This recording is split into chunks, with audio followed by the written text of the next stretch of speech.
Christina Ramauli, 28 tahun, perawat Rumah Sakit Siloam Sriwijaya Palembang yang menjadi korban dugaan penganiayaan keluarga pasien, kondisinya berangsur membaik. Namun ia masih harus menjalani perawatan psikologi dari tim dokter rumah sakit tempatnya bekerja, memulihkan trauma yang dialaminya setelah dugaan penganiayaan yang dialami. Direktur Rumah Sakit Siloam Sriwijaya menerangkan, menyesalkan penganiayaan pada perawatnya karena rumah sakit sudah menjalankan pelayanan merawat pasien dengan prosedur optimal yang dimiliki. Oke, jadi intinya adalah rumah sakit itu menyayangkan peristiwa ini terjadi. Ini seharusnya tidak terjadi. Ya, pokoknya intinya itu. Karena detailnya mohon maaf saya tidak bisa share selain ke kepolisian.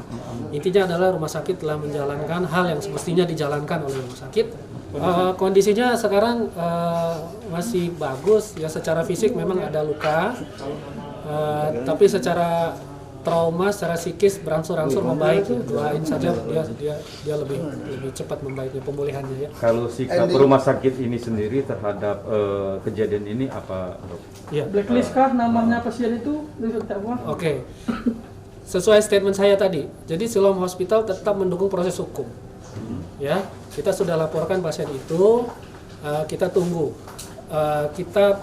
Statement saya tadi mengatakan sesuai dengan hukum yang berlaku. Rumah Sakit Siloam Sriwijaya juga menyerahkan sepenuhnya proses hukum untuk pelaku pada polisi. Yudi Kiswanto, Kompas TV, Palembang.